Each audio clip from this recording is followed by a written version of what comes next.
selamat pagi. Ketemu lagi sama Sertim pagi ini. Hari yang luar biasa, hari yang diberkati Tuhan. Eh, Sertim berdoa semua sehat, semua bahagia, semua diberkati Tuhan. Pagi ini kita akan devotion. Eh, Bersyukur banget, Sertim bersyukur banget pagi ini Sertim bisa menikmati alam, bisa menikmati semua anugerah Tuhan nih. Sertim ini dekat rumah Sertim nih banyak. Oh, sawah ya. Eh, Sunrise, sunrise. Oke. Tuhan ciptakan segala sesuatu indah ini buat kebaikan kita semua karena Tuhan mengasihi kita. Jadi pagi ini kita sebelum merenungkan firman Tuhan, ya di gubuk ini di tengah sawah, dekat sawah ini, Sertim ajak kita untuk muji Tuhan. Karena Sertim sendirian di sini, nggak ada gitar juga. Mari kita nyembah Tuhan walaupun tanpa musik. Tapi yang penting hati kita, itu fokus cari Tuhan, cari keinginan maunya Bapa di surga, walaupun mungkin sederhana. Tapi percayalah bahwa dimanapun saat kita menyembah Tuhan, Tuhan mendengar doa kita, Tuhan tahu keinginan kita, Tuhan merindukan kita, sehingga saat kita nyembah, Dia pasti datang, Dia akan sentuh hidup kita, kita akan diubahkan oleh anugerahnya. Semua bisa lagu Selamat Pagi Bapak kan? Ya, yuk nyanyi bareng sama Sertim. Tapi sebentar, Sertim taruh dulu handphonenya karena kalau dipegang nanti berat. Gitu ya. Oke, mari kita sembah Tuhan. Dalam apapun juga kondisi, mari kita cari Tuhan karena Dialah Tuhan yang menciptakan segala sesuatu, yang menyediakan segala sesuatu buat kebutuhan kita.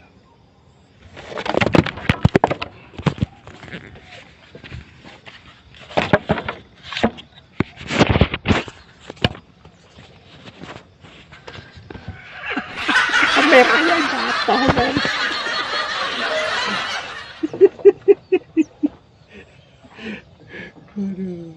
Aduh, ajaib, begitulah. Oke, Tuhan teman-teman. Aduh. Ya. Selamat pagi Bapa, selamat pagi Yesus, selamat pagi Roh Kudus. Terima kasih atas anugerah-Mu, semalam telah berlalu. Ku memuji, ku bersyukur, memuliakan nama-Mu. Allah Bapa, Putra Roh Kudus, terima kasih. Tuhan, kami menyembah-Mu Tuhan. Selamat pagi Bapa, selamat pagi Yesus, selamat pagi Roh Kudus. Terima kasih atas anugerah-Mu, semalam telah berlalu. Ku memuji, ku bersyukur, memuliakan nama-Mu. Allah Bapa, Putra Roh Kudus, terima kasih. Tuhan Yesus, kami mengucap syukur buat pagi ini, kami bersyukur buat anugerah-Mu, buat berkat-Mu, buat semua hal yang sudah Tuhan sediakan. Kalau kami pagi ini bisa bangun semua karena anugerah-Mu, semua karena kebaikan Tuhan, berkati kami pagi ini. Kami butuh anugerah-Mu, kami butuh pertolongan-Mu, kami butuh pimpinan-Mu. Bicaralah pada kami Roh Kudus, agar kami mengerti akan kehendak dan rencana-Mu. Biar pagi ini kami mau merenungkan firman-Mu, biar kami ngerti, biar kami semakin bertumbuh di dalam Engkau. Terima kasih Yesus, terima kasih Bapa. Dalam nama Yesus Tuhan, kami mengucap syukur. Amin. Oke, kalau teman-teman tadi lihat di sekeliling rumah Sertim itu kan masih banyak sawah, pohon gitu ya. Hari ini kita mau belajar tentang bertumbuh di dalam Tuhan. Kita mau belajar bertumbuh sebagai orang Kristen. Ya, makhluk hidup dan benda mati salah satu cirinya kan, kalau benda hidup itu bisa bernafas, bisa makan, sedangkan benda mati juga nggak bisa seperti itu. Nah, tapi ada ciri lain dari makhluk hidup, yaitu yang namanya bertumbuh. Bertumbuh itu apa sih? Bertumbuh itu contohnya ini. Yuk kita lihat. Nah, ini bertumbuh ini contoh, lihat ini teman-teman. Nah, kelihatan sawah ya. Sawahnya ini masih pendek nih, segini nih. Nih, segini nih. Paling ini baru 30 cm. Nanti waktu dia mau semakin hari, semakin lama itu dia akan bertambah tinggi. Jadi bertumbuh itu berarti bertambah tinggi juga. Bertambah dari 30 cm tadi padi bisa berubah jadi sampai 40-45 sampai setengah meter, kemudian baru dia berbulir. Sampai akhirnya setelah matang, dewasa, dia akan berbuah. Nah, pohon jagung di dekat rumah Sertim juga sebentar nih. Ini ada pohon jagung. Nah, ini barisan pohon jagung. Tadinya juga nggak setinggi itu. Mereka waktu ditanam itu hanya biji kecil ya. Mungkin nggak ada setengah kuku kelingkingnya Sertim ini. Tapi bisa jadi tumbuhan setinggi ini gitu teman-teman.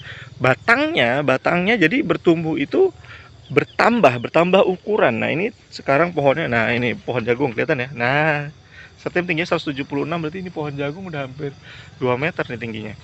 Nah, apa teman-teman namanya bertumbuh? Namanya bertumbuh itu bertambah ukuran, semakin tinggi semakin besar. Kamu punya pohon di rumah itu juga ngalami pertumbuhan, bertambah tinggi maupun bertambah besar. Adik kita, kamu juga, Sertim juga dulu waktu kecil lahir oek-oek nggak sebesar ini.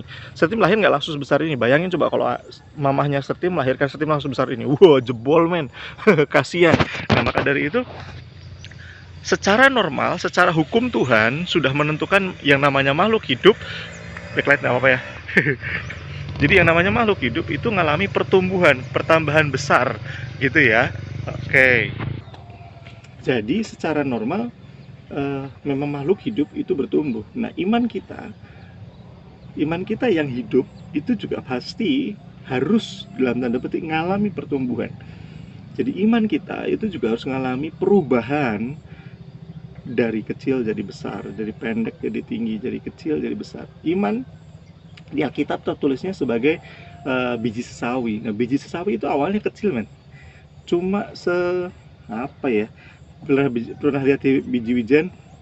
Oke, kalau nggak tahu biji wijen, teman-teman pernah makan onde-onde kan? Nah, onde-onde itu ada hiasan putih-putihnya itu ya. Nah, itu namanya biji wijen. Nah, biji sesawi lebih kecil dari itu. Tapi pohonnya bisa tuh setinggi itu lah. Apa namanya? Yang di belakang Sertim itu ada pohon pepaya itu ya. Nah, itu pohon pepaya tuh. Nah, itu pohon pepaya. Nah, pohon pepaya tuh. Aduh, keceduk.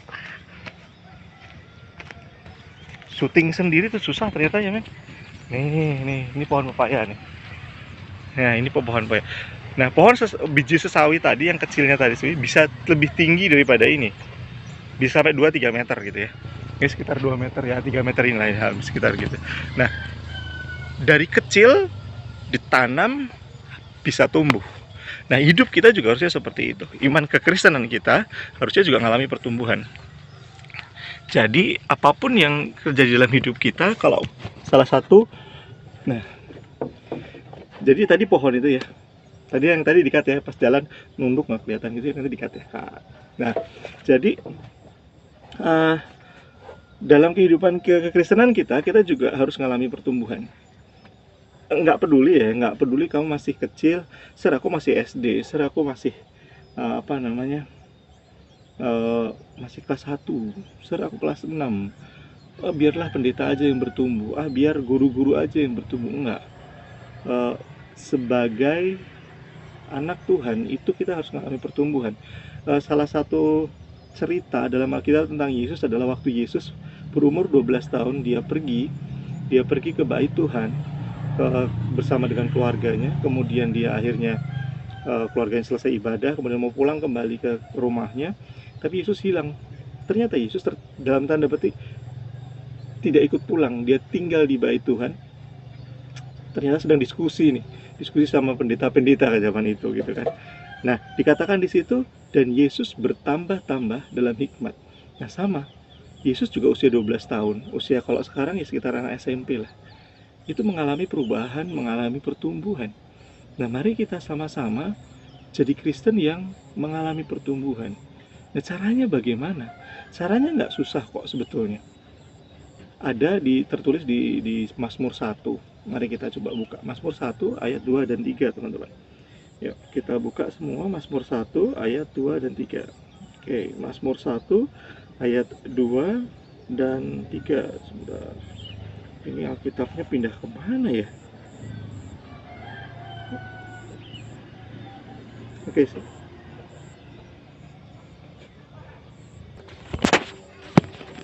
jatuh lagi. Oke, nah kalau teman-teman baca di Mazmur 1 itu ya, Mazmur 1 ayat 2 dan 3 itu tertulis begini. Berbahagialah mereka yang kesukaannya adalah merenungkan firman Tuhan dan melakukannya, merenungkan Taurat Tuhan dan melakukannya. Nah, untuk bisa, kemudian dikatakan sih, dia seperti tanaman yang ditanam di tepi aliran sungai dan berbuah pada musimnya. Nah, jadi dua hal tadi, yaitu yang pertama adalah kesukaannya merenungkan Taurat Tuhan, kesukaannya adalah merenungkan firman Tuhan. Sebetulnya jadi Kristen itu nggak rumit sih. Kalau kalian baca firman Tuhan itu ya, atau dengarkan khotbah-khotbah, sebetulnya inti kekristenan, inti kehidupan kekristenan supaya punya iman ya intinya baca firman lah, kenal Tuhan. Yang kedua berdoa kan gitu tuh. Cuma dua itulah dasarnya sebetulnya. Jadi mari kita belajar yang pertama tadi supaya kita mempunyai iman yang bertumbuh di dalam Tuhan adalah satu, yang pertama adalah suka dan gemar akan firman Tuhan. Membaca firman Tuhan menjadi kebiasaan kita tiap hari. Saya anak kelas 1 SD, saya belum bisa baca banyak, nggak apa-apa. Baca, punya disiplin rohani, baca 1 ayat setiap hari. Aku nggak mudah, nggak masalah. Baca aja, baca, biarkan itu merasuk dalam hidup kita, biarkan itu tersimpan dalam roh kita, sehingga apapun yang terjadi dalam hidup kita, firman yang keluar. Dalam apapun yang terjadi dalam hidup kita, firman yang menjadi dasar hidup kita. Bagaimana itu bisa terjadi? Baca firman, renungkan firman Tuhan siang dan malam. Nah, merenungkan siang dan malam, merenungkan firman Tuhan siang dan malam ini, itu langkah yang kedua. Nah, merenungkan ini bukan sekedar seperti pagi ini kita duduk bersama-sama, merenungkan firman Tuhan, membaca, kemudian memikirkannya, kemudian mencoba mengerti dari isi firman Tuhan itu. Bukan sekedar itu. Yang namanya merenungkan firman Tuhan siang dan malam bukan berarti kita akhirnya nggak pergi ke sekolah, kita nggak mengerjakan segala sesuatu, masuk di kamar baca firman dari begitu bangun sampai tidur malam, begitu terus setiap hari, tidak. Tapi merenungkan firman Tuhan siang dan malam berarti ya tadi kita baca sudah nih, tapi mencoba melakukan itu dalam kehidupan sehari-hari. Contohnya begini deh.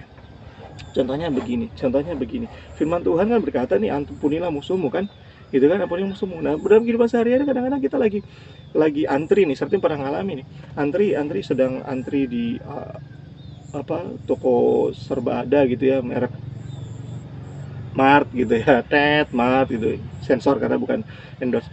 Nah, waktu lagi antri tiba-tiba sudah tahu kita buru-buru, tiba-tiba ada orang nyerobot kita. Kadang kan jengkel ya, loh saya sudah antri duluan, kok ini yang dilayani duluan? Ya kan agak jengkel. Tapi waktu itu terjadi, mari kita coba renungkan. Waktu itu seperti mencoba renungkan, oh iya ya, Tuhan bilang ampuni musuhmu. Ya sudah, seperti mengampuni orang yang duluin setia. Sering kali terjadi seperti itu.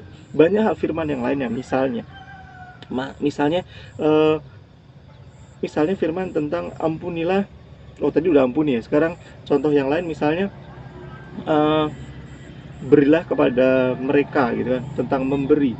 Ya Sertim belajar memberi saat walaupun Sertim tidak punya. Waktu Sertim lihat orang lain membutuhkan sesuatu, Sertim beri yang Sertim punya. Sertim tidak bisa memberi dari yang tidak Sertim punya. Misalnya Sertim lihat teman Sertim sedih, minimal minimal yang Sertim bisa berikan adalah waktu Sertim untuk duduk diam, mendengarkan cerita mereka, mendengarkan apa yang mereka alami, sehingga mereka bisa mengalami yang namanya kelegaan. Waktu kecil Sertim, apa sih yang bisa kita berikan? Apa sih yang bisa kita berikan ke orang tua Sertim waktu itu? Sederhana, ketaatan. Waktu diminta cuci piring, belajar cuci piring, ya Sertim belajar untuk cuci piring. Waktu diminta untuk belajar bersihin, beresin kasur, ya Sertim belajar beresin kasur. Nah, melakukan firman Tuhan siang dan malam itu perlu perenungan. Nah, melakukan itulah yang Sertim maknai sebagai merenungkan firman Tuhan siang dan malam. Nah, dengan cara seperti itu, seperti pohon jagung tadi bisa tingginya 180 cm lebih tinggi dari Sertim yang tadinya cuma setengah kuku kelingking Sertim. Itu karena dia mengalami makan, dia mengalami minum, dia mengalami pertumbuhan, dia dapat mengalami pertumbuhan karena yang namanya gizi tadi. Gizi didapat dari mana? Dari makanan, dari unsur hara, dari kompos. Nah, hidup kita sebagai iman Kristen, dalam iman Kristen kita bagaimana kita cara bisa bertumbuh? Sederhana. Yuk, mulai hari ini kita belajar bersama-sama untuk renungkan firman Tuhan. Luangkan waktu sejenak. Baca satu ayat, itu tidak butuh waktu 1 jam. Satu ayat, 5 menit. Dan seluruh hidupmu diubahkan. 1, 5, semua. Satu ayat, 5 menit. Semua hidup kita berubah. Renungkan firman Tuhan. Renungkan firman Tuhan. Mari kita berdoa. Sertim harap ini bukan devotion yang sekedar pagi sekolah Kristen ada devotion dah selesai, tidak. Tapi mari kita semua belajar untuk merenungkannya. Mari kita berdoa. Tuhan, kami mengucap syukur buat hari ini, biar firman-Mu bisa dan mampu kami kerjakan. Berkati setiap pelayanan kami hari ini, pekerjaan kami, sekolah kami hari ini. Dan dalam nama-Mu Tuhan kami serahkan hidup kami seutuhnya sepenuhnya. Terima kasih Yesus. Dalam nama Yesus kami berdoa dan ucap syukur. Amin. Terima kasih buat hari ini. Tuhan Yesus memberkati. Tetap sehat, jaga diri, jangan lupa pakai masker kemanapun ya. God bless you all.